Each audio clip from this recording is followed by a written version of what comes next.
The Lions, everybody's favorite team to talk about. One of my favorite teams to talk about.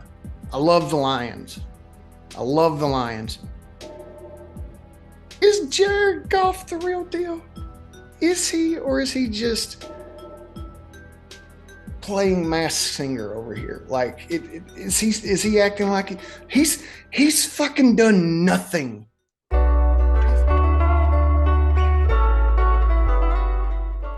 Good morning, good evening, good afternoon, and welcome to another edition of Movement Radio. I am Chip Hazard. I'm Talon Williams.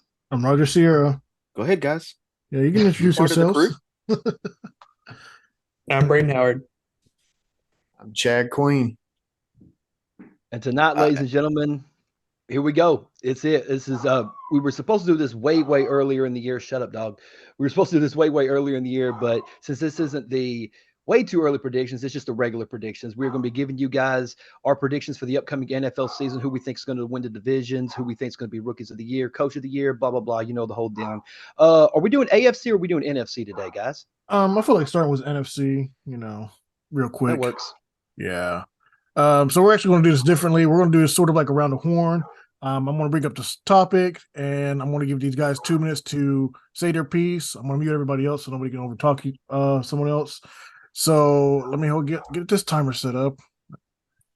There we go. And then we're going to talk about, let's start with the NFC West first. I'm going to give it to Chip, so let me mute everybody real quick. And you got 2 minutes. All right, NFC West. I got the Eagles going 12-5. I also have the Cowboys going 12-5. I got the Giants going 8-9, and the Commanders going. That's the East. Oh shit, that is the East. My fault. I can redo this. It's okay. NFC West. I got the 49ers going 13-4. Seahawks 11-6. The Rams 5-12, and the Cardinals 3-14. I think Kyle Shanahan's offense there for the 49ers is it's just too powerful. They got Brock Purdy back. They also have a candidate for Defensive Player of the Year with Nick Bosa or Joey Bosa. I get those two mixed up. Either which way. The Seahawks last year, Geno Smith had a breakout season. I don't think that's a fluke at all. I think he proves once again why he and the coach there are real good together. The Rams, I mean, we see what happened last year, and I just don't see them doing much better this year. And then, as we know, the Cardinals, they're tanking. Come on, they used the entire offseason to strip down the roster. They got rid of everybody, and they've secured a top draft pick already for next season in the trade with Houston. So yeah, that's my NFC West. I yield my rest of my time. All right. I'm going to throw it over to Chad real quick. Let me get you, and then. All right, Chad, you got 2 minutes. Can you hear me now? There it goes. There we go. All so there's a lot going on in this division right now, and have been the entire offseason. I mean, you're looking at the Rams trying to get healthy again, and Cooper Kupp goes down during training camp. They are saying right now that he is expected back sooner rather than later, that he's more of a day-to-day type issue at the moment. And Matt Stafford's at the end of his rope. I mean, he's still a good, solid quarterback, but he is getting towards that end of the career side of things. So you got a lot going on there. Running back room still an absolute mess. The Seahawks re-signed Geno last year, added on to his contract. They brought in Jackson Smith and Jigba.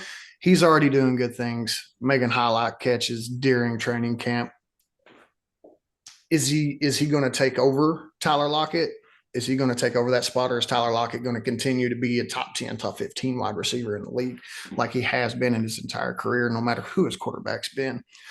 Then you're looking at the Cardinals. Cardinals are they going to get Kyler Murray back in, or are they going to let him sit for the first 4-6 weeks just so they can get a higher draft pick, maybe even trade Kyler later on in the season just to get some value out of him when he is healthy. And then the 49ers, they need a consistent quarterback. I watched an interview earlier today, actually, with George Kittle, and it's saying he just wants consistency. He's played with at least 3 quarterbacks every year for the past 5 years. And so he's hurting and he's yearning for that consistency. And Brock Purdy seems to be back, ready to go.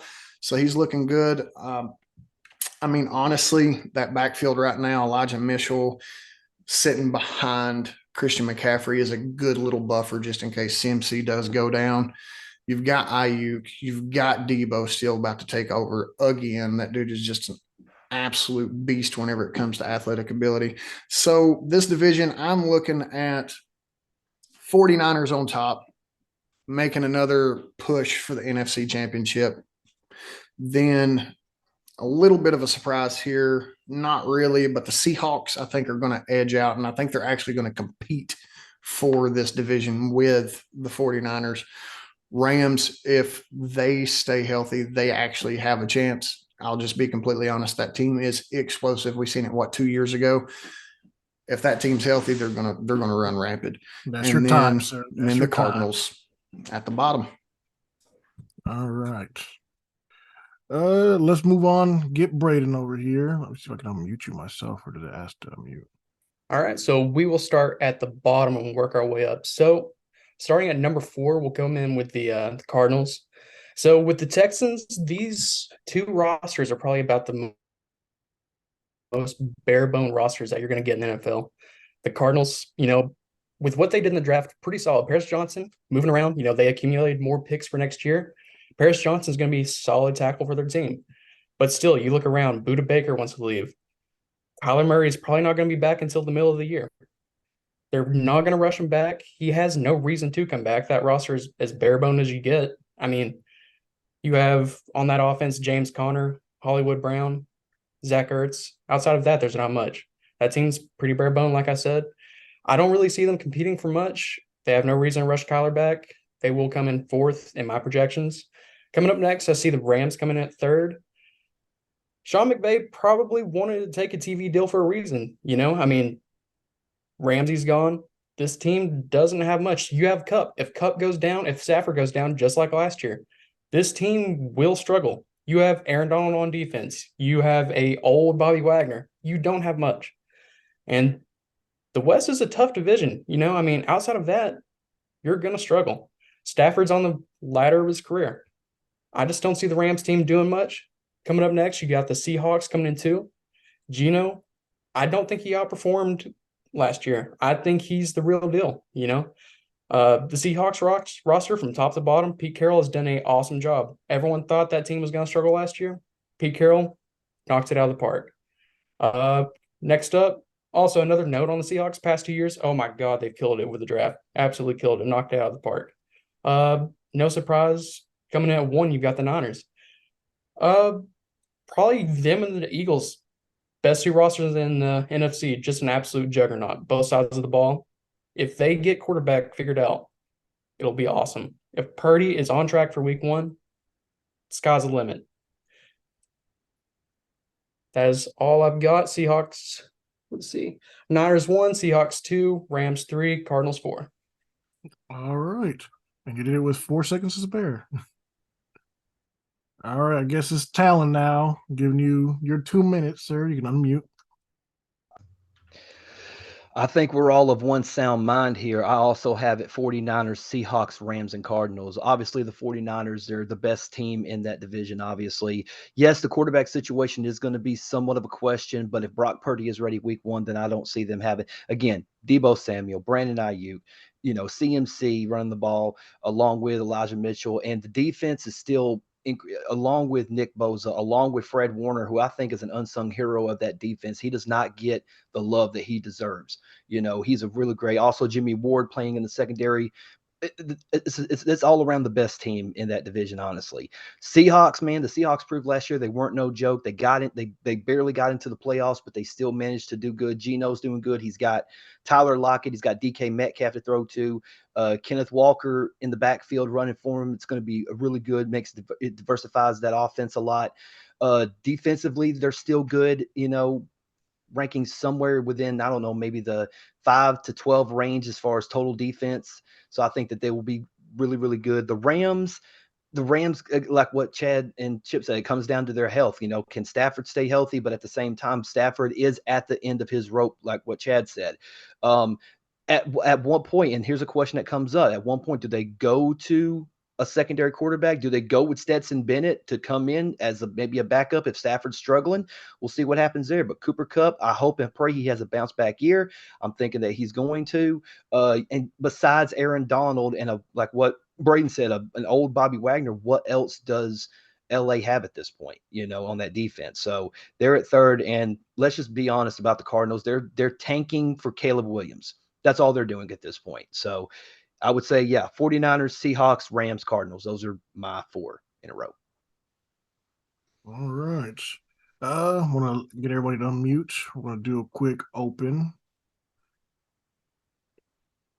So, like a lot of the points you guys brought there, I'm going to say my piece real quick. I agree with everybody in pretty much the rankings: 49ers, Seahawks, Rams, and Cardinals. Cardinals are tanking. We already know this. Kyler Murray, we say he may be back. Does he want to come back is the real question. I think at this point it's more of his mentality more than anything. What the heck? Let me get that out of the way. His mentality more than anything. And then we have with the Rams, health obviously the issue. Matt Stafford is paper mache at this point. Hopefully Cooper Kupp actually comes back and does something with some big impact. Seahawks, they have just like 1 or 2 pieces really on both the offensive defense they really need to figure out and get them over that hump to pretty much get over the 49ers, because the 49ers defense is just too strong for that division in general. Their offense is solid all around. That Shanahan mentality just makes them do whatever they want to do pretty much at this point. They have too many gadget players with Debo and Christian McCaffrey, and they're able to pretty much just dominate that whole entire area. Anything you guys want to say before we move on to the next one? I have a question for the group. Mm-hmm. If San Francisco can't figure out their quarterback situation, does it give Seattle hope to overtake them in the division? Is it a possibility that Seahawks could overtake him if San Francisco can't figure out their quarterback situation? I don't think so at this point. Okay. Not yet. And the sole reason I say that is as Braden, I think touched on Kenneth Walker there for a second, or maybe you did, Talon. Yeah. That running back committee that they're going to have there, because they are going to get Zach Charbonnet into the run game. And he's the only one that's healthy right now. And he was just out indefinitely is the term that they used. And he just got back to practice, I think, late last week. So Kenneth Walker's not even there. So I don't know what they're going to do with the run game. We've seen them struggle with the run game before when it was Rashad Penny and Chris Carson. And it kind of bogs them down a little bit. But I mean, we seen the 49ers go through quarterbacks last year, and it didn't matter. It just didn't matter in that division. Yeah, let's go NFC South real quick, and I'll actually start out with Talon on this one. I'll mute everybody else real quick. Before I say what I'm going to say, let me just say this. I think this is the worst division in football. This team by team, division by division is the worst in the NFL right now. Every team, if I'm not mistaken, I could be mistaken, but every team was around 500, a little bit above or a little bit below. And to me, like, this is actually one of the divisions where I believe it's a complete toss up. The Falcons, because of all their extra additions, signing Calais Campbell and a couple of other additions that they put on that defense, it puts them in a better position. But unfortunately for them, is Desmond Ridder going to be that guy? We don't know yet. The Saints obviously have a very good, solid defense. They have a good quarterback in Derek Carr. Of course, Michael Thomas again. is going to be back in the lineup once again. They do have good weapons that they can use. They don't have Alvin Kamara anymore, although I did read today that they did sign Kareem Hunt to a deal, so that can give them some. Oh, it didn't happen. Okay, cool, never mind. And then you got the Buccaneers. The Buccaneers are still serviceable. Still got a couple good pieces. Baker Mayfield being the quarterback of the team does give them a sizable advantage. Can he be the Baker Mayfield of old? That's the question that a lot of people are going to ask. The Panthers, I got to be honest, man. The Panthers are going to be the team I think is going to be at the bottom this year. I think that with a rookie quarterback coming in, Bryce Young, I think that he's going to do okay, but they've gotten rid of so many pieces. They got rid of CMC. They got rid of DJ Moore. There's just so many different variables that he has to overcome. So I guess if I'm going to put them in order, this is stupid, but I got the Saints 1, the Falcons 2, the Bucks 3, and the Panthers 4. And I like my time to everybody else. All right. Go ahead and move on to Braden real quick. So as he was saying, this division is not very good at all. I mean, you could almost refer to it as the most mid division in football. Starting at 4, I will go with the Bucks. I mean, this roster last year, even with an old Tom Brady, motivating them as much as he could not do jack squat. I mean, all these teams were 8-8, 8-8, 7-8, right around that mid-tier area. And that's what it took for the division to win it. And they all said, oh, no, you win it. No one wanted to do it. And the Bucks edge it out. You have a lowly graded Baker Mayfield and a question mark at quarterback with Kyle Trask. Compared to his last 2 stops, I mean, Baker has the best weapons with Mike Evans, Chris Godwin, and then Rashad White in the backfield. This is the best offense he's had in a while, but still, I don't see him doing much with it. On the defensive side of the ball, you have guys like Devin White, Vita Vea on the defensive line. It's a good defense, but still, I just don't think it's going to be enough. At 3, I have the Panthers. Bryce Young, I see him panning out a lot better than some foresee. He's a very intelligent quarterback compared to a lot of the guys that we've seen coming out in the past. What he was doing at Bama, processing, everything, he was a very, very good quarterback. The size may be an issue first starting out, but as the season progresses, I see him actually doing pretty solid. He's actually getting dropped into a decent situation, not the best, but he has decent weapons in Thielen, couple other guys out there. Can't remember who else it was, who else went there. But defense has some pieces. Offensive line, if they can get it worked out, I could see that working out. At 2, this may be controversial, but I'll go the Saints. Derek Carr compared to Andy Dalton, yes, is an upgrade, but how much in reality is that much of an upgrade? I mean, Derek Carr is pretty average, and I saw a stat today. Michael Thomas, the past 3 years, has played 10 games. Yes, he may come back, but still, he has all the talent in the world. If he can stay on the field, Olave, Michael Thomas could be fireworks in New Orleans, but they have to stay on the field. The defense has lost a lot of key pieces. Cameron Jordan got extended, but he's another year older. Demario Davis, another year older. Tyrann Mathieu, another year older. This is an aging defense. And even last year, this defense was not very good. So preseason, offseason darlings, I have coming in at 2. It's the popular pick to pick the Saints at 2. I just don't see it panning out. At number 1, I'll go with the Falcons. Arthur Smith going out and getting his guy with Bijan. Love the pick. They're going to run the ball. They have 3 freaks: Drake London, Bijan, Kyle Pitts, Desmond Ridder. Arthur Smith, I see him wanting to go more of a direction of like, Desmond, come and be our Ryan Tannehill type. Hand the ball off, manage the game, get it to the playmaker, don't do anything fancy. On the defense, they had guys like Calais Campbell, Jesse Bates. Good key additions, and this defense, not very good. But I see being able to edge out the rest of the division just purely off of everyone else sucks, and they can probably just edge it out. All right, so we're back, and we're still on the NFC South, and we're going to kick it off with Chad now that we're back. All right, you got the floor, sir. Yes, sir. So NFC South, what we're looking at here is just a complete array of different styles of play. You got Arthur Smith running the team over there in Atlanta, just wanting to run the ball like he's still got Derrick Henry. But you don't have a quarterback there. Desmond Ridder, I hate to say it, but I'm going to go ahead and go on record and say he's not the answer. He's not going to be it. He probably won't be their starter next year. And if he is, something really weird's going on. The Falcons this year is all about Bijan. It's Bijan. The thing that I seen today, and don't take this to heart because it's training camp, they came out with their first official depth chart.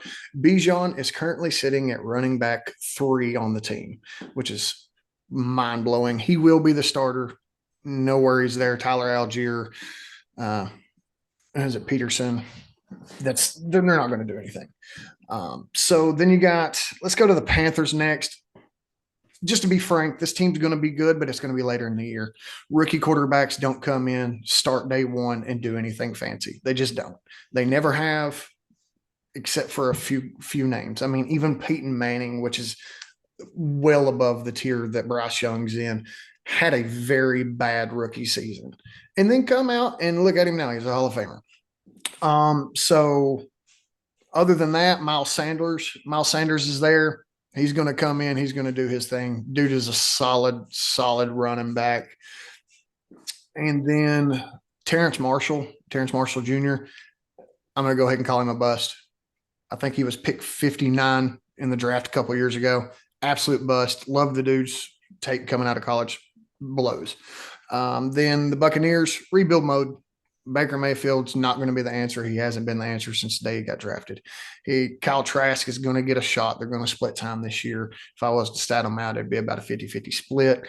You got some key pieces that are still there, but they are aging. Mike Evans, Chris Godwin. Playoff Lenny's out of the picture now. Rashad White, can he actually do it? Can he actually step up? Him and Kate Otten at tight end, are they going to be able to do anything to help this team? And Saints. Derek Carr comes in. I heard what y'all said about Derek Carr. I understand that, but the dude put up fantastic numbers with an ace wide receiver when he had Devontae Adams, when he had Amari Cooper. Now, I'm not looking at Michael Thomas. I'm looking at Chris Olave. That is their number one. That is the dude, and that's it. Michael Thomas, he's done. He's yesterday's news. He may come in, be a decent slot receiver or help extend the field on one of the sides. That's about it. Kamara's gone. Kareem Hunt did come visit. They said that it was a, quote, great visit, but he left abruptly without signing a contract. It's because he's visiting with the Indianapolis Colts on Wednesday, and I'm pretty sure they might have already set out a number for him as well. So looks like Jamal Williams and Kendre Miller's going to take over this backfield for right now. What is it, a 3-game suspension for Kamara? He'll be back. It'll be split across the board. It'll be a running back by committee there. But I think we're going to see the Saints take this one. They'll be the only team above 500 in this division. I'm going to go ahead and say that now. And then you're going to have Carolina coming in at number 2. They might catch a 500 this season. That might be the end of it. Falcons and then Buccaneers, lost, forgotten, not even a thought in my mind. All right, I'm going to move on to Chip. I got some things to say in a second. All right. So in the NFC South, I'm going to start at the bottom and go to the top. I got the Bucs sitting at 5-12. I got the Falcons at 7-10. I got the Saints at 8-9, and I've got the Panthers taking this division at 9-8. Now, I think that Frank Reich is the perfect coach to work with Bryce Young. Because look at what he did with Rodgers' favorite quarterback, Peyton Manning. I think Frank Reich is the best coach for Bryce Young. I also think the Panthers arguably have the best coaching staff in the NFL right now. So if Carolina can deliver a top defense, they'll be fine. Next up, we'll move on to the Saints. So the Saints love kicking that proverbial can down the road. Derek Carr, he knows how to run an offense. We know that. You got Chris Olave, Michael Thomas. Kamara's going to miss 3 games, but let's be honest, he missed a few games last season, and it didn't really hurt him. This team's going to be okay. They're the team that's going to be fighting with the Panthers for the number 1 spot. But like I said, I've got the Panthers there. Then the Falcons. I will mirror what Chad said. Desmond Ridder is not the guy. Bijan being 3rd on the depth chart right now is just absolutely insane. But I do agree that Arthur Smith is going to he's going to try to run that offense there just like he did in Tennessee. It's going to be a handoff to Bijan and let Bijan do his thing. And then the Bucks, we know they're not tanking like the Cardinals, but I do believe they are tanking. I have a little soft spot for Baker Mayfield. I think he's going to do better things in Tampa Bay than he did last year in Carolina, but I still don't see them doing much more than, 5 wins. But so that's me. And with that, I'll mute myself. Everybody can be unmuted. All this Baker Mayfield hate, though, I'm about to just kick everybody out of this bitch. Here we go. So, on my honest opinion, though, I have Falcons being 4th. I have the Bucks being 3rd. I do have Panthers being 2nd, and Saints going 1st. Obviously, Saints and the Panthers have the best offensive weapons in general for that division. I'm like Chip and Chad. I don't trust in Desmond Ridder at all, whatsoever. They did get Bijan, but put him at 3rd. I think they're just doing that just to bullshit people right now. Him and Kyle Pitts are going to be the future for that team offensively. They just need to find the right person. I don't believe it's Desmond Ridder. Don't know who's going to be for that team. Was the Bucks? Like I said, I always believe in Baker. He does have better offensive weapons, like Brady said. I think this is the best team he's going to be on, possibly for the rest of his career if he stays there. But like Chip said, they're soft tanking. They're going to try, but they're not going to try hard enough to get them at least 500 or more. They want a better pick. They're trying to get their quarterback of the future already, and try to replace the aging Mike Evans and Godwin. And with the Saints, I mean, Derek Carr, I think, is going to be doing it better this year because I think he has a better offensive line in general. And then he has Chris Olave, like Chad said, so he has somebody to just chuck the ball. He'll be down there. The running back committee down there, it doesn't really matter. Derek Carr's had worse running backs in his career. He's made it work out with them. He knows how to navigate an offense, knows when to call an audible correctly. I think the Saints defense, though, is probably going to be better overall than any other one in that division. So that's why I have them still edging out over the Panthers, even though I think the Panthers offensive is more explosive because they have more offensive weapons on the outside for a rookie quarterback who may surprise us this year, actually. So any last thoughts for you guys on the South? So the only thing I will ask with the Saints, so this roster, we see this division as pretty bad. Like we all said, this division is very, very bad. I mean, it's wide open. Yep. Yeah. Essentially, Yeah. it is anyone's for the taking. For the guys that have maybe the Saints at the top, I just ask, essentially, this roster, the biggest addition was Carr. Is he that much of a difference than Dalton and Winston from last year? Because if the roster was that good, why did they not take advantage and finish them first whenever the division was wide open? Chip or Chad, you want to take it first? I mean, Andy Dalton's terrible. We know that. Derek Carr is like 3 steps minimum above what Derek Carr can do.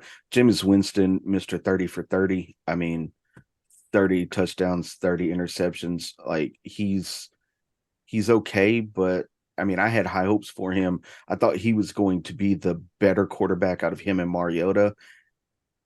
And neither one of them were good, but I do believe that Mariota had the better starting career, maybe by a hair.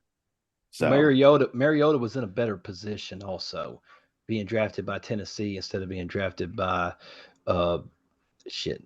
Was it New Orleans Tampa that Bay. drafted Winston? Tampa Tampa Bay, Bay. yeah. So he was in a much better position. But when it comes to that, like, yeah, Derek Carr is way above. Like, I could probably say Derek Carr is probably the best quarterback in this division right now. But we that got being to see how said, young he's going to be. but yeah, we'll see how young he's the gonna best do. proven quarterback. Yes. Thank you, Chip. But it's kind of like what you were saying earlier. Yeah, I mean, they do have an aging defense stuff, but also if you look back at last year, and then you can say what you want about Tom Brady, but if Tom Brady's playing, there's a possibility that he's going to give it everything he's got, and they're going to look at that like Tampa Bay barely squeaked by, but Tom Brady was probably the reason why they barely squeaked by. Because like I said before, man, this division is the worst division in football. I mean, it sucks.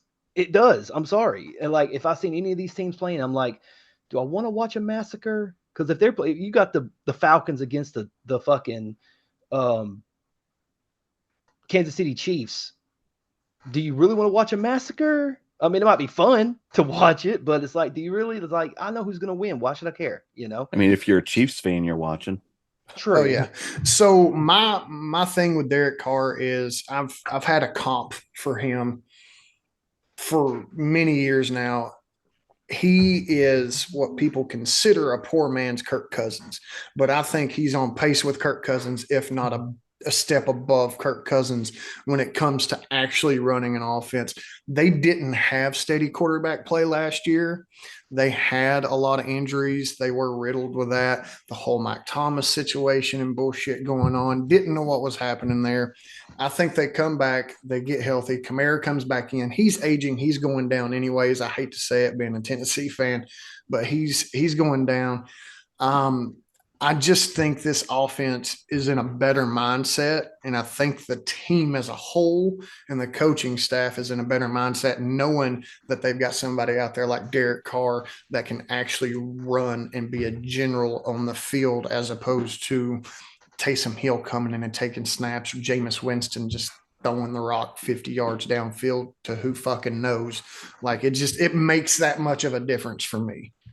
Or do you think they're still going to utilize Taysom Hill in some capacity? Yes. Absolutely. Okay. Absolutely. Okay. You have that to. dude he's not a great football player. He's a don't Swiss give a Army shit knife. what anybody says. He is a really good athlete, and he makes things happen, and they build plays for him, and you can't stop it. You just can't. The dude just outruns and runs over people, or makes some weird ass pass to somebody who's wide open. Like, it's very odd with Taysom Hill. But yeah, that team's going to be much better than what I think people are giving them credit for. So real quick on Taysom Hill, I think, like you said, he's a freak athlete. He doesn't look like it, but other guys on the field can attest to. He's hard to take down. He's hard to catch, and he's hard to predict what he's going to do. And I think that's because he has really great football IQ. That's how he's able to play multiple positions and make it effectively work.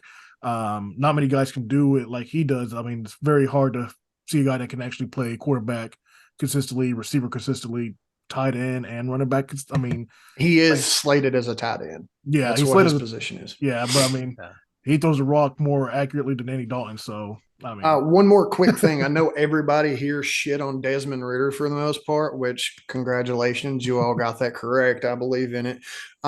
There is a quarterback that's sitting behind him that we've seen that's, I'm not going to say proven, but has proven that he can come out and play, especially in a playoff game.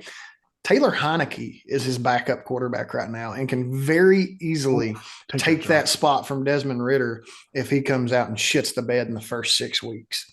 How many games you give him before he shits the bed? 3. Desmond Ridder? Desmond Ridder, yes. He's going to shit the bed week 1. All we've seen last year whenever he come in was he overthrew Kyle Pitts. You can go watch and look at the stats on Kyle Pitts. A very high percentage. I don't have the number directly in front of me, but a very high percentage of his pass attempts to Kyle Pitts are overthrown. And that's just been Kyle Pitts so far in his career. People think he's faster than what he is, or it's just shit quarterback play from Mariota and Desmond Ritter. I think we might see a different story if Taylor Heineke comes out. Kyle Pitts could be used this year like he's supposed to be used, like he was drafted to be used, but time will tell. Yep. One last thing before we move on. I got a question, and is Mike Thomas the new Roddy White? No, he's not as good. He was. Mike Thomas was great. Roddy White was consistent throughout his career at being very good. Mike Thomas, he's either there. Injured. Yeah, but he's either there or he's not there. And even when he has been there, and what was it, Braden, 10 games that he's played in the last 3 years, he's done nothing. He got targeted a lot, couldn't make anything happen. So no, I wouldn't comp him to that, but I see where you were going with it with being on and off the field and stuff, but Thomas is just not as consistent for me. I would compare him more to Julio and how Julio's career trajectory has went down, because Julio is not like at all the same that he used to. Is he even playing in the league right now? Is Julio signed to anybody right now? He is a I know the free last agent. team. Yeah, I know the last team he played for was the Titans, right? Tampa. Yeah. Tampa. Okay, I'm sorry. Oh yeah, Brady. Brady recruited him. That's right. Yeah. All right. So we're gonna move on to, I think it's gonna be the most exciting division, and that's the North. I'm gonna start. Let's give Brady, I'm gonna give you the floor real quick to start about the NFC North, and then we'll go to Chip, Talon, and then Chad will finish it off. So let me mute everybody real quick. So whenever you're ready, you got the NFC North. So we have finally got Rodgers out of the division. This division is definitely up for grabs. Some people might see it differently. The top 2 spots are a little iffy, but gonna start at the bottom again. At number 4, I'm gonna go with the Bears. Fields, he's got more weapons this year. They've slightly pieced together the offensive line, drafted Darnell Wright at 9. It's gonna be iffy though. I mean, that offensive line last year was still the worst in football. You've got Claypool, you've got DJ Moore, you've got Roshan Johnson, you got Khalil Herbert. We will see. But the defense, you added Tremaine Edmonds, that defense is still a little bit rough. I don't know if Fields can compete with the rest of the North. I mean, this dude was, it would be a screenplay and the guy's just running for his life. I mean, he kind of went, I wouldn't say necessarily rogue with the play calls. I mean, he had to fight for his life out there. And this may be the year that we see that, we're a year away from the year away. Next year could be the year that we're all saying, oh man, next year, that's the year. But as for this year stands, I do see them finishing last, despite all the offseason additions. They are heading in the right direction, but this year, still 4. 3, gonna go with the Packers. Jordan Love, one of the biggest question marks in the NFL. Luckily, he has great coaching. He has good pieces around him. He's not heading into a shit situation. You've got Christian Watson, Romeo Doubs. You've got Aaron Jones back there. You've got proven commodities around you. It's not the best, but it's not the worst. Defense, solid. Rashawn Gary, before he went down last year, was on pace to be one of the top sack leaders. You've got a lot of great pieces. You've got Jair Alexander. But I don't see them doing that great, all pending with Jordan Love. If he can, like we said, he's a huge question mark. We don't know. He could come out and light the world on fire. We don't know. Huge question mark. 2, gonna go with the Vikings here. So there will definitely be regression for these guys. Big time. The division is getting better. The NFC is slowly getting better. Kirk Cousins, dude had a career of the year last year. But just like his team, going to have a little bit of regression.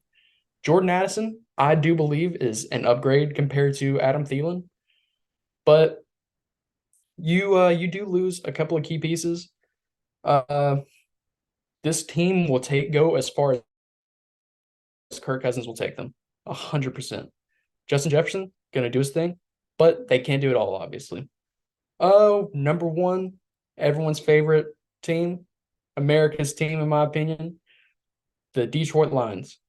Everyone's number one, low key in the offseason, but Dan Campbell has got this team finally moving in the right direction. Jared Goff, in my opinion, dude's legit. Amon-Ra St. Brown, you got Jahmyr Gibbs. Jahmyr Gibbs was a little bit iffy of a pick in the moment, but you look at it, big time offensive weapon. Aiden Hutchinson coming into year 2, big time. Jack Campbell, little bit iffy. You don't really see off-ball linebackers getting drafted that high anymore, but Dan Campbell gets what he wants. They make a couple of key moves in the secondary. This team, I do see them winning the division. This is not a wild card team anymore. It's their time to shine. All right. Like a lot of that. We'll go ahead and move on to Talon then. Okay. Excuse me. Like Braden, I also have the Bears in 4th place in this division. I feel like the Bears, it's Justin Jefferson, and there's literally like nobody else. I mean, yeah, you have DJ Moore and you have a couple of extra additional pieces, but literally, like what he said, he's running for his life every single play. The offensive line has got to get better, and if it doesn't, you're going to kill this young kid, and you can't do that. Their defense, they got a couple. Justin Fields, right? Justin Fields. What did I say? Jefferson. I meant Justin Fields. Sorry. Same division, same. I actually have names written down. I apologize. Yeah, Justin Fields. Yes. At number 3, I also have the Packers at number 3 as well. Like what Braden said, we are going to see how Jordan Love's going to do, but you still have Aaron Jones. You still have A.J. Dillon also as another running back that you can also utilize. And the defense is still solid with Jair Alexander and the safety. I can't remember his first name, but Savage, I think is what his last name is.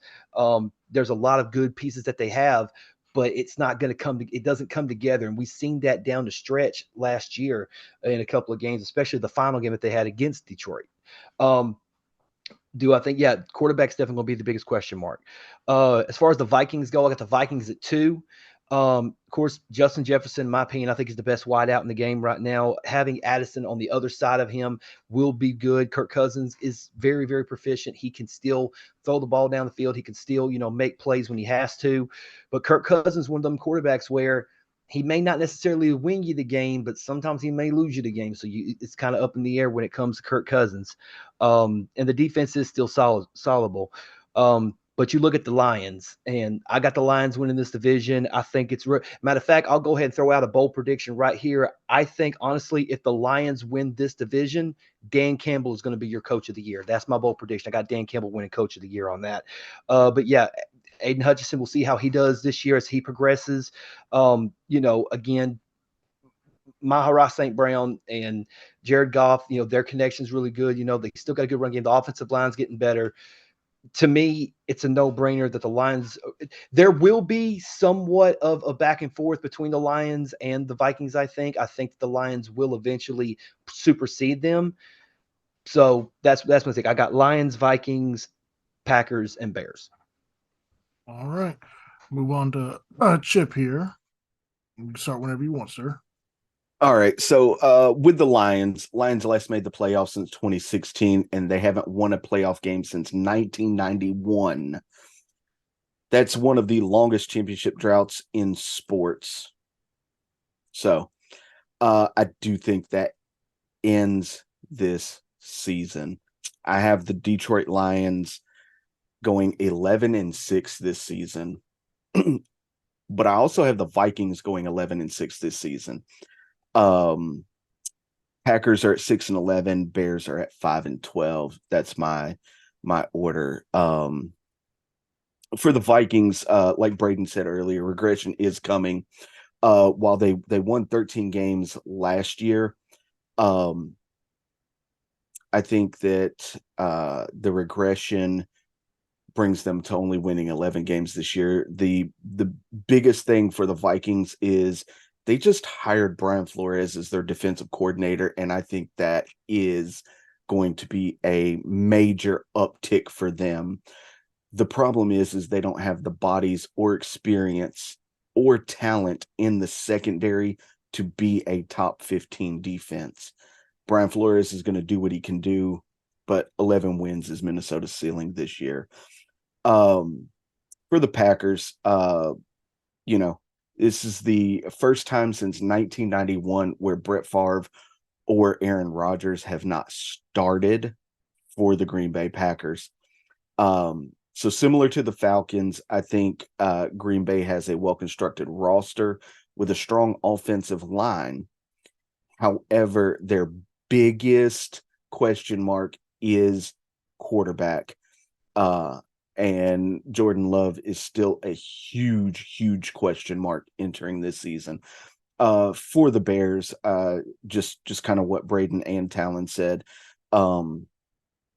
Justin Fields is always running for his life because they don't have an offensive line. Also, their coaching staff is still unproven. So unless Justin Fields has a Jalen Hurts-like season, Chicago is going to finish in the bottom of the NFC North. I yield the rest of my time. Let's get the controversial man over there, because I know he's going to go against the grain. I'm about to fuck all of y'all up. I'm so glad y'all are muted. I'm about to tear y'all to pieces right here. Okay. First off, let's go ahead and start it off. We'll talk about the Bears. I'm not giving my order until the end. The Bears, it is Justin Fields. Can he progress as a passer? If he cannot, this team is destined for the bottom of the barrel. They're going to be hurting. Chase Claypool, not shit. Gave up way too much to get him a second-round pick to bring him over, and he's done absolutely fucking nothing since he's been there. You're also looking at Khalil Herbert as the running back right now. They've already came out and said he's not a third down back. They're not going to use him that way. Deontay Foreman is going to be involved in this run game. It is going to be a committee 100%. So moving on, talk about the Vikings. Last year, they won 11 one-score games. 11. That shit ain't happening again this year. It doesn't happen like that. That's the most I believe any team has ever won, or it's tied for the most. That is an insane number. They did get some pieces. They brought over Hawkinson in the middle of the season. They drafted Jordan Addison. Dalvin Cook is gone. He's gone. Can Alexander Madison come in and do it? He's proven he can come in and be a solid running back. He's not Dalvin Cook. Okay? He's just not. He's going to be good. Talk about the Packers real quick. Jordan Love, everybody says he's a big question mark. This dude's been sitting his ass there for 3 years, running reps with these guys, playing with these guys, building chemistry with these guys because they know and he knows that Aaron Rodgers was gone. He should have been gone a year ago. He came back. Now he's gone again. Jordan Love's going to come out and kick ass. I am a firm believer in Jordan Love. I think this dude's going to come out. He's going to show up. He's going to get the job done. I'm not saying, don't hear what I'm not saying. I don't think he's going to be a top tier quarterback in this league. I don't believe that. I think he's going to come out. He's going to be competent. He's going to be on that Kirk Cousins, Derek Carr level that we were talking about, that Ryan Tannehill line. And he's going to get the job done because this team has pieces. They're young at wide receiver. If they can stay healthy, this team's going to have wins racking up in that column. The Lions, everybody's favorite team to talk about. One of my favorite teams to talk about. I love the Lions. Is Jared Goff the real deal? Is he, or is he just playing Masked Singer over here? Like, is he acting like he's fucking done nothing his whole career, and he comes over here and high testosterone Dan Campbell puts a boot in his ass and finally has him do something. Jameson Williams is out for 6 games. They've got 2 targets to use. Jahmyr Gibbs, Amon-Ra St. Brown. Those two are going to get peppered. Nobody else on this team can help them do any fucking thing. David Montgomery's going to come in. He's going to be a good addition. That dude is still a legit running back in the NFL. I'm going to give y'all my predictions here. At the bottom, we got the Bears. I think everybody agrees with that. That's going to be a tough one to call. The Lions come in at third.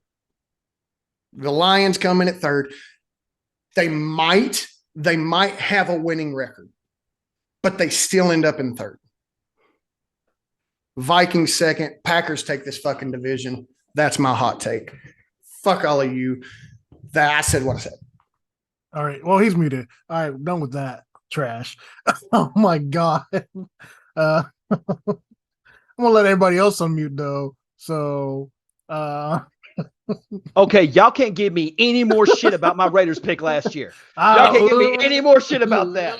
Not after what he just said. Come on, man. I don't know about that. Come on, man. I don't know about that. Man. All right, man. I'm going to talk about the division real quick. I'm in agreement with pretty much everybody but Chad. So Bears bottom tier. Justin Fields, I really like the guy. Super athletic, great guy. Can run 300 yards on you, but can't throw more than 30 yards.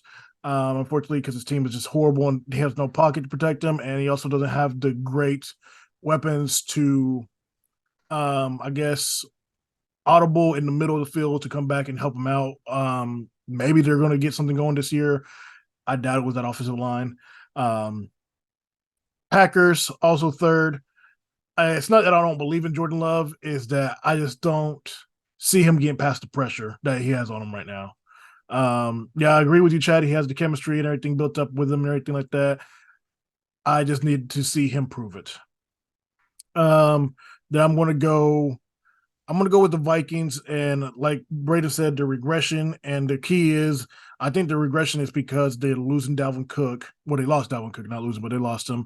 And it's not going to be the same tempo now that they've been gone with. It isn't all in Kirk Cousins' hand. Used to be a joke saying, oh, it's Kirk Cousin, but he's proven himself the last couple of years that he can lead a team, that the Vikings are his team.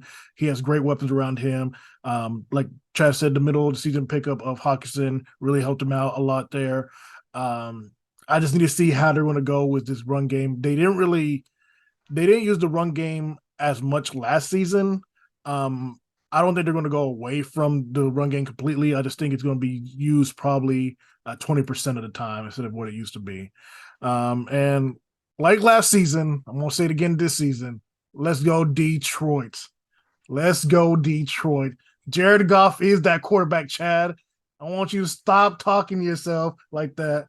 Over here making up excuses, trying to get the hot take, trying to be fucking Skip Bayless over there. Yeah, he is, man. Over here trying to be the Skip Bayless of the group and just say whatever he wants to pull it out his ass. No, Jared Goff. And I agree with you that they are missing their biggest offensive weapon, but I do not believe that's going to make them be worse. They have a good rotational receiving core. They're going to make it work. Amon is going to be double teamed. He's going to open up the slots and everything for Jared Goff, who's great at throwing it in the middle and short range passes. The running game is going to be a pure committee. Gibbs is going to be obviously the starter. I don't know why they gave away Swift, really. I'm still hurt about that. But I believe in Dan Campbell's process. It's been working. They've literally upticked every single season so far with him. He's made them buy into the culture there. That team loves that man and loves that coaching staff. And I think he does define Detroit's new era. And I feel like that's really going to move them more up. That's what I'm going to say. I'm going to open the floor. We got a couple more minutes before we have to move on to the next one. But I'm unmuting you, bitch. Quit crying.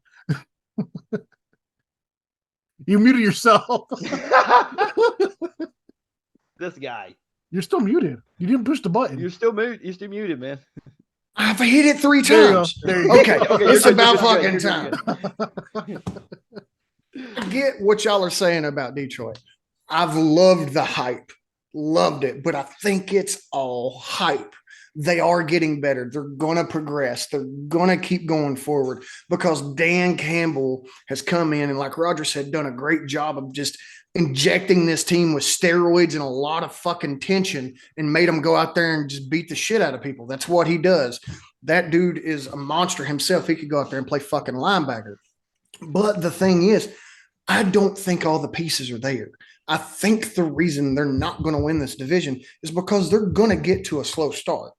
They'll have a couple of hot games in the first half of the season where they'll put up 35, 40 points. But without Jameson Williams there to give a little aid, I don't see much happening here, guys. But here's the thing. You talk about the team being like the total package goes good. Yeah, the Packers are a good team, but the one question mark is at that. You talked about Jordan Love. Jordan Love has only started one game his whole entire career, and it was against the Kansas City Chiefs. He went 19 of 34, only 190 yards and a touchdown and an interception. That's who you want to base your future on? What year was that? A small sample size? That was 2021. Yeah. It was the game. Ago. It was the game that Aaron Rodgers had to sit out because he failed the COVID test. Yes. So what you're saying is not last season, but the season before. Yeah. Like, this dude is grown. He's older. I'm just saying, he's more that's the sample mature. size. He's going to come in. That is the sample size, 100%. Y'all praised Bryce Young earlier, and he's got a 0 sample size. Y'all believe Bryce Young's going to come in as a rookie and do better than Jordan Love, who's been in this system, who's been with this coaching, who's been with these players? No. I mean, I got the Panthers not even winning their division. Yeah, I didn't have a win in the division either. Saying, man, I'm telling y'all, don't sleep on Jordan Love. Go ahead, Chip. Yeah, that was me that had the Panthers winning. So real quick, I know we got to go move on to the next one, but I think this is the first year that Detroit will host a playoff game since January 8th, 1994. I don't know if they make the playoffs. I think they do. So something I'll add to the Jameson Williams argument is he wasn't there last year. He played maybe 1, maybe 2 games. He didn't do shit. He came in and caught a 60-yard bomb. That's it. Yep. I mean, yeah, we're good to go.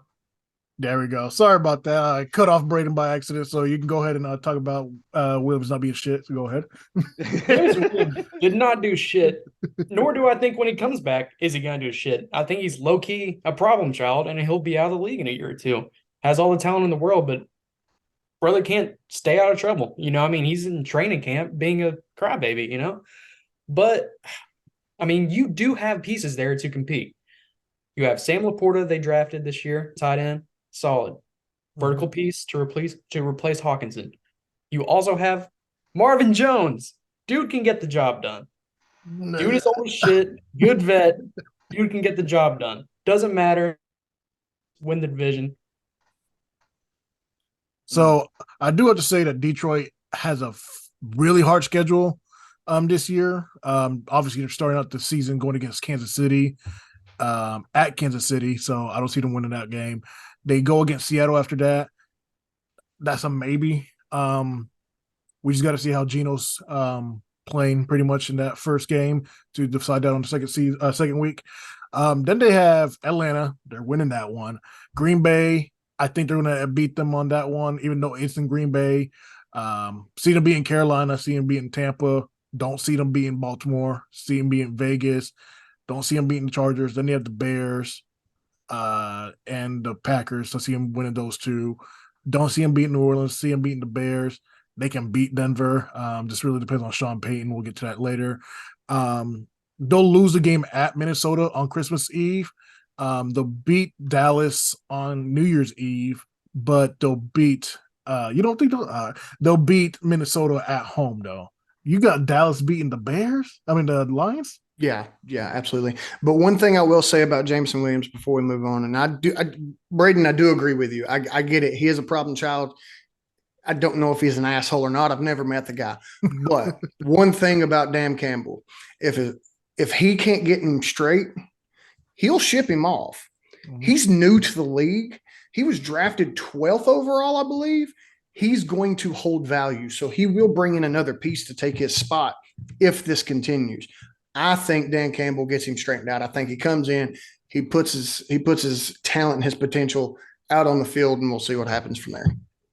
I really think that's why Marvin Jones came back, to be honest, was to be sort of that mentor to him. It don't make a fucking difference if Marvin Jones is there playing bingo in some He won't be- retirement home he in won't be Reno. I playing don't give a good. shit. He won't That be dude playing ain't good. doing nothing. He won't be playing good, but he'll be there as the Haslam, like what Haslam did for the Heat. He's just there to be that locker room guy to talk to. So let's go ahead and move on. Unless somebody else got something to say, we're going to move on to Chad's division, and I'll actually let him open this one up. So I'm going to go ahead and mute everybody else while Chad can blow himself. Go ahead, Chad. Yes, sir. All right. This fucking microphone's getting on my nerves. All right. So let's go ahead and go through it real quick. Let's see here. Let's start with the Commanders. Boy, quarterback controversy there still right now. Don't know what's going to end up happening there. I don't think it matters in this division. They've got good offensive weapons. They've got Terry McLaurin. They've got Jahan Dotson. They got playmakers. They still got Antonio Gibson, Brian Robinson. Those dudes are all good. But I just don't think I don't think a Ron Rivera led team can do it anymore. I think Ron Rivera needs to step out. I think Bieniemy just got over there. He needs to take over. But the issue with that is I seen something today. The players are already complaining about Eric Bieniemy because he's too hard on them, and they don't like the way he coaches because he's too tough. Get the fuck over it. You're grown men getting paid millions of dollars. Shut the fuck up. Do what your coach says. Point blank and period. Giants, they did good last year. They won some close games. They lost some close games. I think that coaching staff really has turned that team around. I think they're doing good things. I still think there's too much drama in that locker room. Saquon's only signed for one more year. Danny Dimes got the fucking check. He's actually, I believe he's a good quarterback. I think he's going to continue to progress each year over and over and over. That wide receiver room. Real quick, what year is this for Danny Dimes? What is this, 4 or 5? Fourth. I think it's fifth. I think this is year 5 because his rookie contract was up. So that's what it is. I think he's going into his 5th year because they didn't take the player option. They just re-signed him. Okay. So that wide receiver room there, absolute mess. There is no wide receiver 1. The only person on that team right now that can be a wide receiver 1 is Sterling Shepard. Everybody deadpan face. Fuck. What are they doing? What are they doing? They've brought in some pieces. Jalen Hyatt's there. Cool, whatever. Dude's fast. He comes from Tennessee. I know he can catch the long ball. I watched it a few years in a row. It doesn't matter. It doesn't matter. When you're playing against defenses like you're going to play 2, 4, 6 times, even the Commanders defense, you're going to get your ass kicked. Cowboys, fucking hate them. Can't stand them. As you can see, I'm an Eagles fan. They get on my damn nerves, but they're good. They're really, really, really good. But Kellen Moore's gone. They want to do this rough and tough. We score too much bullshit offense and run the ball, and then you get rid of Zeke. I know Zeke was getting older, but he still proved that last year he could do stuff. I don't know how that offense is going to work. Then you come to my squad. You got the fucking Eagles sitting there. They were on top last year. They're going to be on top again this year. That team is just continuing to build chemistry. Jalen Hurts another year in. A.J. Brown, one of the best receivers in the game. Devontae Smith sitting back there as a number 2 on a team. Insane. Comparable to Jamar Chase and T. Higgins, if you ask me, if not better. Then the run game. We did lose Miles Sanders. That hit my heart pretty hard. But I know for the franchise that was the right move. We did bring in Rashad Penny. When that dude's on the field, he's over 5 yards a carry in his career, I think, like 5.1 or 4.9, somewhere around that range. When he's healthy, the dude's good. And we got DeAndre Swift. And we got Kenny Gainwell. And we got Boston Scott. All playmakers. They're all going to make shit happen. who else you got? You got Dallas Goddard coming back. He's healthy. He's ready to go. This offense is going to be potent. So we'll just go ahead and we'll start at the bottom. Commanders are going to be at the bottom. I don't think they get anything figured out this year. They're going to struggle. They're going to have some good games. Their defense is going to pull them out. The Giants are coming in at third. They will have a winning record. 3 teams from this division, like last year, might make the playoffs again this year with the new playoff schedule set up. Cowboys at number 2. We're going to push. Hell, it may be a tie. It may go into a tiebreaker scenario when it comes to the playoff rankings. But Philadelphia is going to remain on top in this division, as they should. All right. I want to open the floor to Chip. Go ahead. All right. So, like Chad did, I want to start with the Commanders. So in the offseason, the Commanders opted not to pursue a high-end starting quarterback. Instead, they're going to go with Sam Howell and Jacoby Brissett, which is surprising because they do boast a top 10 defense in the NFL. However, starting one of the worst quarterbacks and questions in the head coaching position will keep the Commanders out of the playoff mix this year. Then I'm going to move on to the Giants. They did better last year than most people predicted that they would do. Danny Dimes has showed some true improvement. They are led by Brian Daboll, which I think is a good mix between him and Daniel Jones. They can threaten for a wild card spot, but they just do not have a significant amount of depth to go head to head with Dallas or Philadelphia, my opinion. Next up, I'm going to move on to the Cowboys. I want to mirror Chad's quote and say, fuck the Cowboys. They are, I fucking hate the Cowboys. I always have and always will.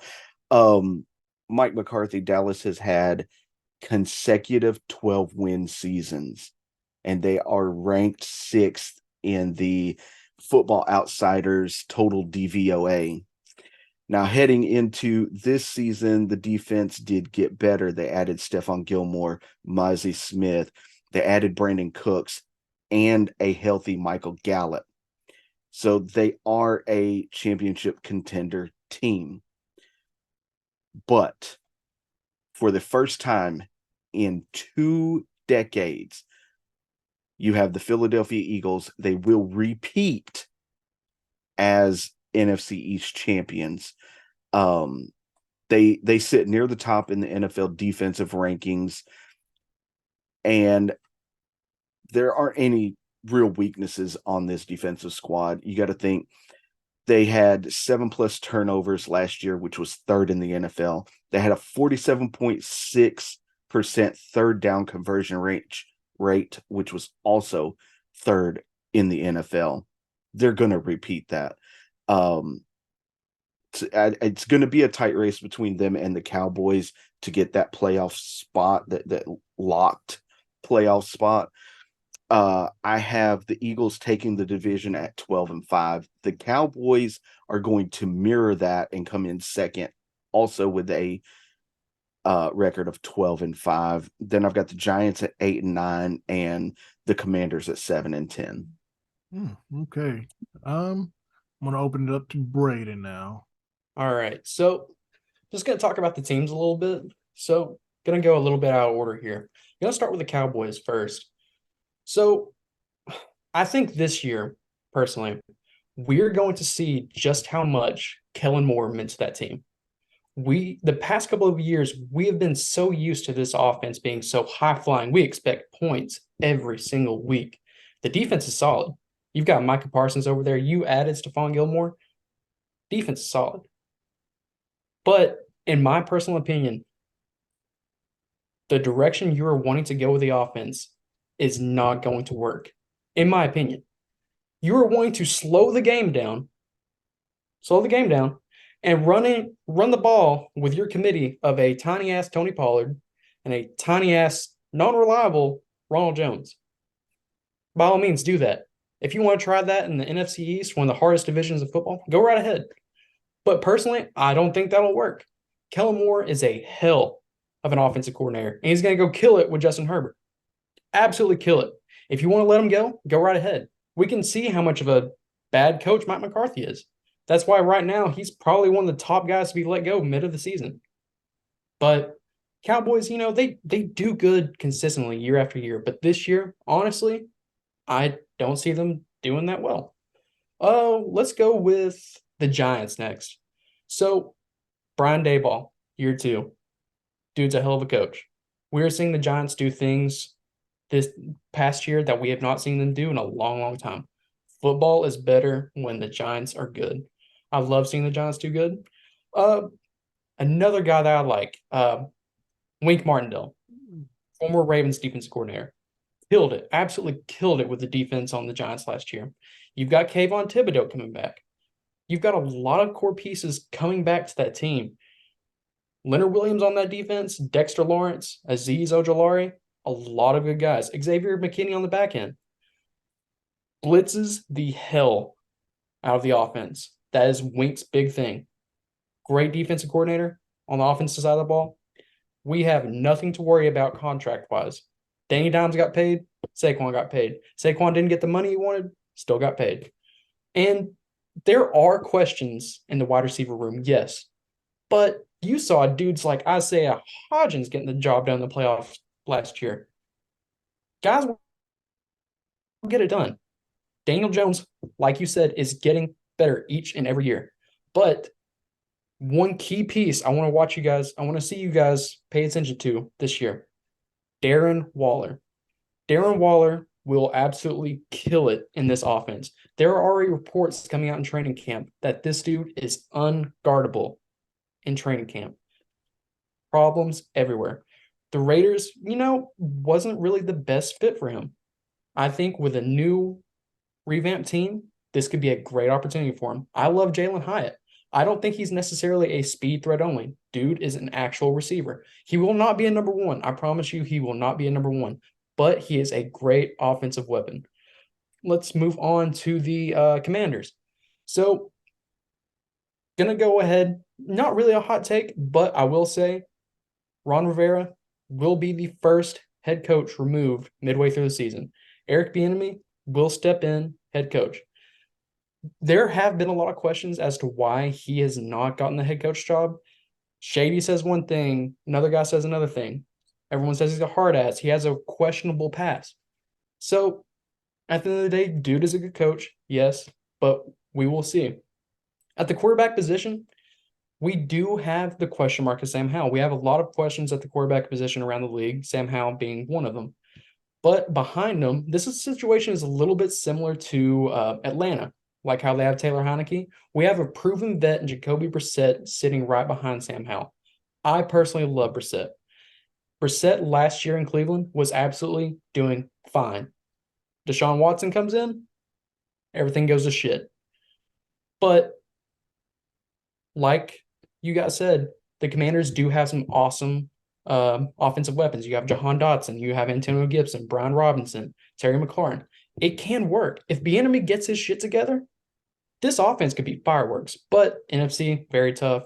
Don't really see him doing much. The defense, man, if the defense can put it together, they had a rough season last year, but man, Chase Young, Deron Payne, John Allen, if these boys can get it going, love the defense. Also love the great first-round pick in Emmanuel Forbes. Could pan out really, really good for him. Finally, last, we all know it, number 1, Philly. So these guys, oh my God, you think about the roster, you think about who they drafted. Is it even fair at this point? I mean, my God, they're going to repeat for sure. It's not even a bold take, but we'll go ahead and say NFC champs already. But like you guys said, I mean, top to bottom, this team is insane. So, going to start out, kind of went out of order there, kind of revealed early that the Eagles. But number 4, going to go Commanders. This is a little hot take, but number 3, going to go Cowboys. Number 2, going to go Giants. Number 1, Eagles. All right. I do like that one. All right. Let's go to Talon to finish up this division. Okay, so kind of like what all you guys said, I got the Commanders in last place. I do think that if the defense can come together, then with Chase Young and everybody, I think that they can do some good things on the defense. They could be a top 10 defense. Excuse me. And like you had brought up Eric Bieniemy, if he does take over, if Ron Rivera does get fired, which is a very, very plausible thing that could happen, Eric Bieniemy taking over, and he could, if given the right pieces, he could cause fireworks. Problem is, Sam Howell is not Patrick Mahomes. So you got to factor that into the equation as well. This team is going to be a lower tier team at the very least, probably in the top 5 of the draft, probably. Number 3, I got the Giants in at number 3. I'm glad to see Danny Dimes got paid, Saquon got paid, and they do have a good culture now with the defense coming in, and I do think the defense is good, but sometimes there are games where it's like they kind of disappear, and you wondering like, okay, where was this defense last? Where's the defense that was here last week? Like, where is it? And they do have questions at the wideout positions as well.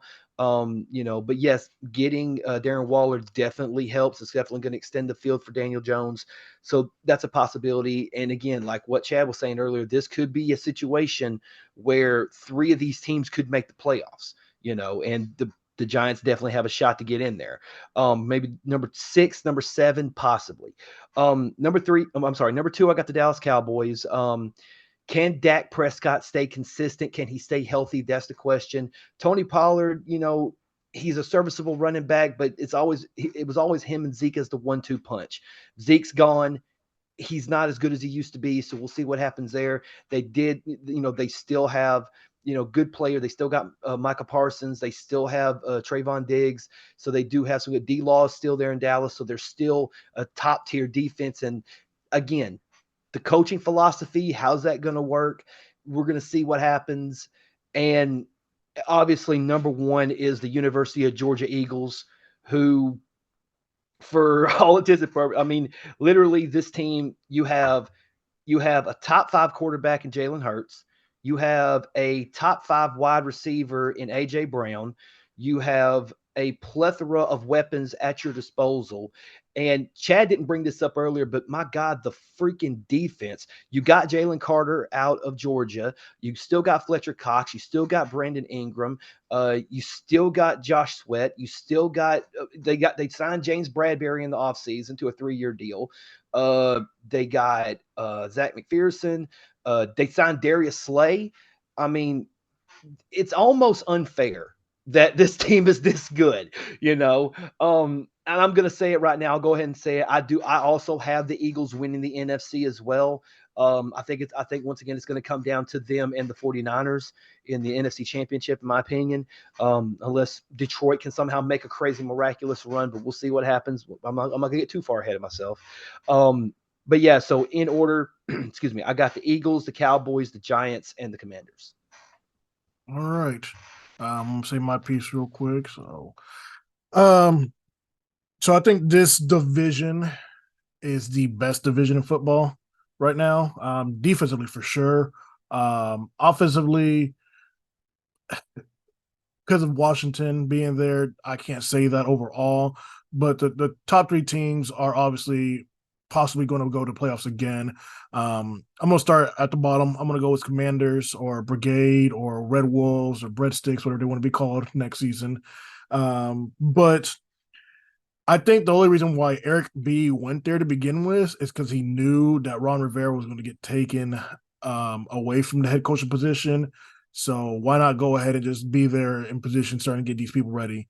The players complaining about playing too hard or practicing too hard. If you don't want to be a champion, then don't play the game. You got to grind it out to be a champion. He's proven it over and over again. You could hear like how the Chiefs talked about how he was a hard ass all the time, but he made them better every single time. That's what you need out of your coach, somebody to, pump you up, get you up there, bring a new culture. They do have to get stronger offensively for sure. Defensively, they're super solid. You just got to stay healthy and figure out for sure this quarterback fiasco. Next, I'm going to go third. I'm going to give it to the Cowboys. Um, Chip and Talon know how much I hate Mike McCarthy to begin with. I do not think he's a great quarterback, being coach. He's always had good people in his presence to make him seem like that. He hasn't done anything since 2010, 2011 with the Packers when Aaron Rodgers was actually healthy and young and actually wanted to win, and their defense was great. Them getting rid of Zeke and going smaller running back position is stupid. Mike McCarthy doesn't do good with running backs to begin with, and they're just going to go smaller. Unfortunately, I feel like this season everybody's going to blame Dak for how many times that a game gets away from them, even though it's not going to be him doing the play calling. The receiving cores, I like the receiving core at Dallas. Really do like what they have there. Good pieces everywhere. I have this feeling that this new slow it down pace is, like Brady said, not what you want to do with this core overall. Their defense, amazing. Micah Parson, I think this year may actually be defensive player of the year over Bosa. Last year was a big battle between them. Love seeing it. This guy just gets better and better, and his football IQ is so above so many other people. He knows how to snap count really well and everything like that. Like you guys said, adding Gilmore and everything to the back there helps him out. I just feel like this team is going to lose games they shouldn't lose because of play calling. I'm going to go second with the Giants, of course. Year after year, I've been saying it, Danny Dimes, that's the man. He's going to keep getting better. His team's getting better with him. The coaching staff obviously brought it out, and they know what they've got, and they know how to get the best out of their team. I am feeling kind of bad for Saquon. He got paid sort of, but I feel like he really wants to be there, but nobody wants to pay running backs anymore. And I feel like it's a shame, especially for a guy that after all he's gone through, came in last season and proved that when he's 100% or even 80%, he's still a top 3 guy. Receivers, like Brady said, who cares? They had garbage can Kroger workers over there catching touchdowns, so it doesn't even matter. But no, I feel like they're gonna edge out the Cowboys by 1 and probably be a 6 seed, and Cowboys will be 7. And then we're going to go to the Eagles, who will win the NFC. I still think they're going to be better overall than the 49ers. 49ers will be second in NFC overall. I just think the chemistry they have overall, they've had so much of the main guys stay. They want to continue and try to get that championship. This year may be the year. They may age out. I think they may actually win the Super Bowl this year. I'm going to say it right now. I feel like the Eagles may actually get it this year. I feel like their defeat and how great they played in the Super Bowl but couldn't edge it out made them want it more. They kept that offensive line strong, that defensive line tremendously better. Their defense in general just got tremendously better. Jalen Hurts, I think he's going to play smarter this year. I feel like he has it in him to make himself the number 2 guy in the NFL behind Mahomes, because it's going to be kind of hard to beat that man right now. But I like I said, I think the Eagles may actually win the Super Bowl this year. And I'm going to open it up to everybody right now, where we can finish up this division. So I have a question for everybody. What 7 teams do you guys have making the playoffs in the NFC? Oof. Go ahead, Braden. You go ahead. All right, so I've got mine. If you want me to go first, I've got whoever wants to go. Yeah, whoever wants to start it, go ahead. Yeah, because I got mine too. let me go ahead and fix this real quick. You guys go ahead. Go ahead. Go Okay, ahead. so I got the Seahawks, the Vikings, the Cowboys, the Panthers, the Lions, the Eagles, and the 49ers, all from the NFC making the playoffs. You have that in order, or you That's just from write the 7. I got it from 7 to 1. So okay. Okay, I thought you were going to go 1 to 7. That's my fault. I was confused for a second. No, I always start from the bottom and work my way up. That's true. So in the wild card division, or in the wild card, I've got the Eagles beating the Seahawks, the Lions beating the Vikings, Cowboys beating the Panthers. Moving on to the divisional round, I got the 49ers beating the Cowboys, the Eagles beating the Lions. In the NFC Championship, I got 49ers, Eagles, Unfortunately, I think the 49ers are going to edge this one out, moving on to the Super Bowl. All right, I That got might mine. be my NFC hot take, but and I love So- the Eagles. I think that they are overall, I would say they're the best team in the NFL. I just don't think they show up. I mean, they show up, but I think that the 49ers just won it more this year.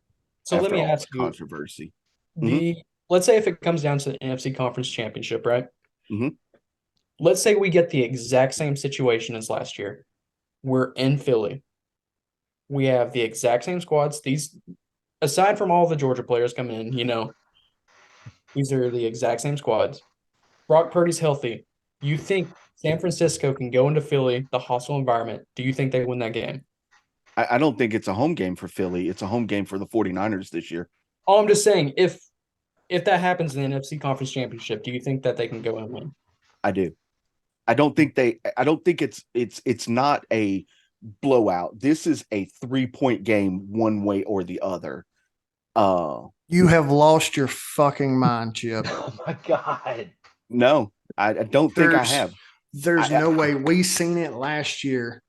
They were hyping up the 49ers left and right. They come into Philly. Philly was already taking care of the 49ers before Brock went down. It didn't fucking matter if he stayed in the game or not. It's not the 49ers are fantastic. Top 5 team in the NFL as a whole. Not the Eagles. Not the Eagles. All right, They're not coming into Philly. Okay, well, I go get ahead, that Chip. Go ahead, coming rebuttal. from Go ahead, I- rebuttal. I get that coming from an Eagles fan. I'm not an Eagles fan. I'm not a 49ers fan. You know that. Mhm. This is just how I feel that the season is going to play out this year. And Reason I say that's not because of the offenses, because I think the offenses are pretty damn close. I Okay. really do with Philly and San Francisco. The reason I say that is because Philadelphia might have the most depth on the defensive side of the ball of any Right. team in the NFL. I can And see they're that. just that good. The 49ers defense is just good. There's a few names in there, but they're just good. Nick Bosa can't do everything on his own. They're not going to be as dominant on the defensive side of the ball this year. So I think if they end up in that spot again, it may end up, even if they have a quarterback, it may end up being the same result. I Okay. think they're going to be more dominant on the defensive side of the football this year than they were last year. Yeah. Yeah, you forget That's Fred. that's just me.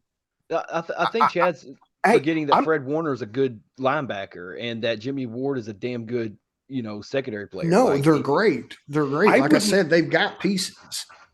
But you got to think you've got pieces galore on the offensive side of the ball for the Eagles. We don't even know if we're going to get this game or not. I would love to see it again. I really would. So Yeah. I will say this. I wouldn't be mad. I'm sorry, Braden. I wouldn't be mad if the Eagles win. This isn't a make it or break it. This is just where I think that we're going this year. yeah. Go ahead, Braden. If you have your lineup, go ahead.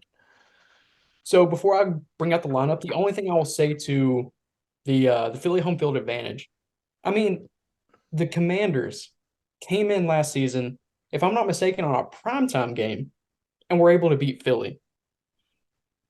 Part of me wonders if a healthy Brock Purdy, not Christian McCaffrey throwing passes, Brock Purdy, or Sam Darnold, Trey Lance, whoever, a competent quarterback is throwing passes to weapons like Brandon Ayuk, George Kittle, Debo. If they cannot get the job done there, I think it's a different game. Okay. All right, so with the go ahead. playoff seeding, top to bottom, I got Eagles at 1, Niners at 2, Lions at 3, Falcons at 4, Seattle at 5, Minnesota at 6, Cowboys at 7. Only reason why the top four, you have the division winners, obviously. No way in God's creation is Atlanta 4, but they are the worst division winner I've got. But that's my 1 through 7. All right. My 1 through. Do you have I'll go into mine. I got Philly 1. I got San Francisco at 2. I got Detroit at 3. New Orleans at 4. I got Dallas at 5. I got the Giants at 6, and I got the Seahawks at 7. Then I have the 49ers beating the Seahawks. I got the Lions beating the Giants. I have the Cowboys beating the Saints. And then I have the Eagles beating the Cowboys. I have the 49ers beating the Lions. And then I have Philly beating San Francisco to get to the Super Bowl. I have the Eagles at 1, the 49ers at 2. The most controversial one here, probably the Saints at number 3 and the Packers at number 4. I've got the Vikings at 5, the Cowboys at 6, and the Seahawks at 7. I do think we see a replay of the Eagles and 49ers. And if not, I think it's an in-division game between the Eagles and Cowboys. I'm going to give my 7 real quick. 1 Eagles, 2 49ers. 3, I'm going to give that to the Lions. And 4, the Saints. 5, I'm going to go Minnesota on that one. 6 Giants and 7 Cowboys. Outside looking in, the Panthers and Seahawks. I just think the other teams are going to have a better record overall. So the Seahawks may be able to squeak in. We just have to see. I do have it coming down to 49ers and Eagles. And with Eagles winning, like I said, I picked them to be the Super Bowl winners this year.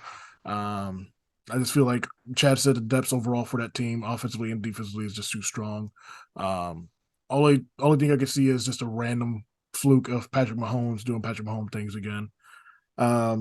So one thing I'm really going to say overall is that I think the NFC overall is going to be better, top to bottom. Obviously, with the South being the worst in general, but I do see probably more surprises overall in the NFC record wise. I don't think it's going to be too many blowouts or too big of leads on some teams. The Eagles, Cowboys, and Giants are probably going to be within 2 games of each other. Detroit, Vikings, probably a game with each other. Saints and Panthers, a game with each other. And 49ers, Seahawks, probably the biggest. And I'm going to say 3 games between them overall. And that's my final piece on this division. I definitely agree with that. I think we have, for the past couple of years, the talent discrepancy between the AFC and NFC has been insane. Mm-hmm. But slowly but surely, we are seeing more free agents and better draft picks all allocate to the NFC. And I'm definitely excited for that because you guys brought it up earlier. If I see a team like the Falcons on a Thursday night football game, I'm probably not watching. But more talent's going that way, so we're probably going to get better football soon, hopefully. Yeah, I believe the NFC is still subpar compared to the AFC as a whole. I think 2 or 3 of the better teams in the league are in the NFC, and they're pulling most of the weight. With obviously the Eagles and the Niners sitting up at the top there, just doing the heavy lifting for this division as a whole. Yeah, I think I've seen it in it wasn't the power rankings, but it was another little poll thing that happened.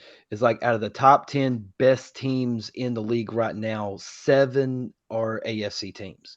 AFC's just, but that doesn't mean the NFC's got a bunch of slouches. I mean, again, Philly's good, San Francisco's good, Dallas is good. There's, the Lions are creeping up there to be good, So it's going to be exciting, man. I can't wait to see what happens in the NFC this year. I think it's going to be great. All right. Please do not leave without leaving a like, comment, share, and subscribe on your favorite podcasting platform and right here on YouTube. Make sure to check us out on all of our social media platforms, Facebook, Twitter, Instagram, and TikTok. Check out the YouTube channel, subscribe, click that bell to get notified of our latest videos. Check out streamlabs.com/Movement Radio /merch to go copy some really cool merch. And also, like Chip said, movementradio.us, your one-stop shop for all things Movement Radio. I am Chip Hazard. I'm Talon Williams. I'm Roger Sierra. I'm Braden Howard. I'm Chad Queen, and I'm a guest. My mic didn't work again. And this is Movement Radio. God's plan.